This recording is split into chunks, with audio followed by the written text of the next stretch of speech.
एक गांव में एक अमीर जमींदार रहता था। उसे अपने पैसों पर बड़ा घमंड था। जितने अधिक पैसे उसके पास थे उतना ही वह कंजूस भी था। अपने खेतों में काम करने वाले किसानों से वह खूब काम करवाता, मगर पगार कौड़ी भर भी न देता। मजबूर गरीब किसान मन मारकर उसके खेत में काम करते। उसी गांव में रामू नामक एक किसान रहता था। उसके पास थोड़ी सी जमीन थी। उसी में खेती बाड़ी कर वह अपना और अपने परिवार का गुजारा चलाता था।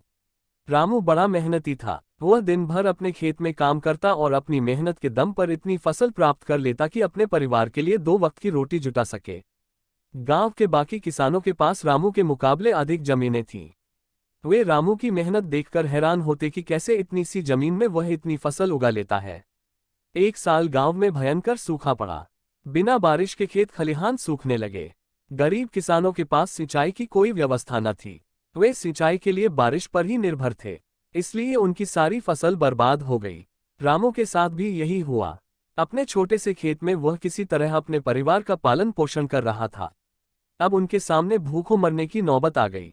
मजबूरी के कारण वह गांव के जमींदार के पास कर्ज मांगने गया। जमींदार कंजूस तो था। उसने सोचा कि यदि उसने रामू को पैसे दिए तो ये लौटा तो पाएगा नहीं, इसलिए इसे अपने खेत में काम पर लगा लेता हूँ।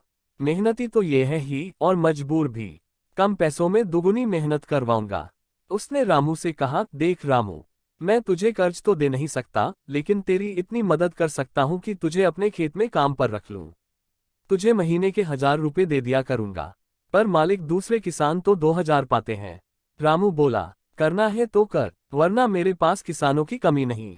जमींदार बोला। मजबूर रामू क्या करता, हामी भरकर घर लौट आया। अगले दिन से जमींदार के खेत में काम करने लगा। मेहनती तो वह था ही। वह खूब मेहनत और लगन से काम करता। उसने 4 महीने का काम 2 महीने में ही कर दिया। ये देख जमींदार बहुत खुश हुआ, लेकिन इसके मन में मक्कारी जाग उठी। उसने सोचा कि 4 महीने का काम तो इसने 2 ही महीने में कर दिया, क्यों न इसे निकाल दूं। इससे मेरे 2 महीने के पैसे बच जाएंगे। उसने रामू को बुलाया और उसके 2 महीने के पैसे देकर कहा, रामू ये ले तेरे पैसे, कल से मत आना, अब मुझे तेरी जरूरत नहीं। ये सुनकर रामू परेशान हो गया। बड़ी मुश्किल से उसका घर चल रहा था। अब अपने परिवार का भरण पोषण कैसे करेगा। वह जमींदार के सामने गिड़गिड़ाने लगा कि उसे काम से न निकाले, लेकिन जमींदार ने उसकी एक न सुनी और उसे काम से निकाल दिया। रामू आंखों में आंसू लेकर घर लौटा। चिंता से रात भर उसे नींद नहीं आई।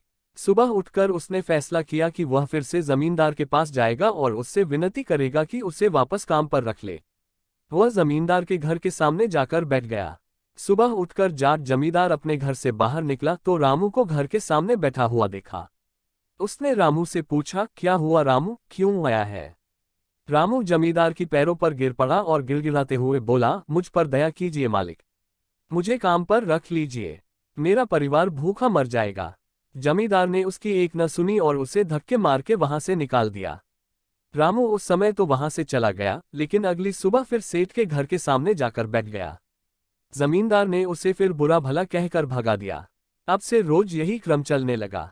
रामू रोज जमींदार के घर के सामने जाकर बैठ जाता और जमींदार उसे भगा देता। पूरे गांव में इस बात की चर्चा होने लगी। सब जमींदार को भला बुरा कहने लगे। तंग आकर जमींदार ने सोचा कि क्यों ना कुछ दिन परिवार सहित दूसरे गांव चला जाऊं। मुझे घर पर ना देखकर रामू यहां आना बंद कर देगा। अगले दिन वह परिवार सहित दूसरे गांव अपने रिश्तेदार के घर चला गया। 10-15 दिन रिश्तेदार के घर रहने के बाद जब वह अपने घर लौटा तो मोहन को अपने घर के सामने बैठा नहीं पाया। वह मन ही मन खुश हुआ कि चलो उससे पीछा छूटा, लेकिन वह चकित भी हुआ कि आखिर रामू ने आना बंद क्यों कर दिया।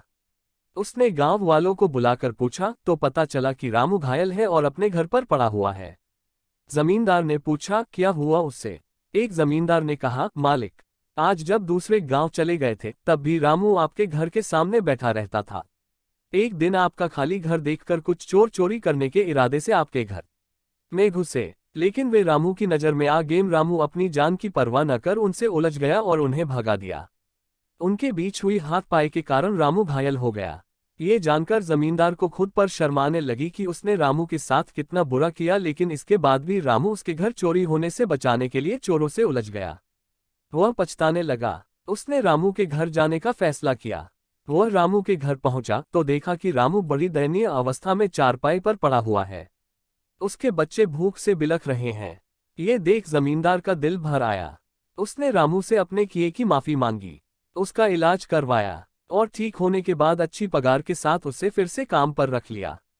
सीख, गरीब किसान की कहानी। सीख 1, कभी किसी के साथ बेईमानी नहीं करनी चाहिए। 2, सदा जरूरतमंदों की सहायता करनी चाहिए। 3, अपना काम ईमानदारी से करना चाहिए। आशा है आपको एक गरीब किसान की कहानी पसंद आई होगी। ऐसी ही हिंदी मॉरल स्टोरीज पढ़ने के लिए हमें सब्सक्राइब अवश्य करें। धन्यवाद।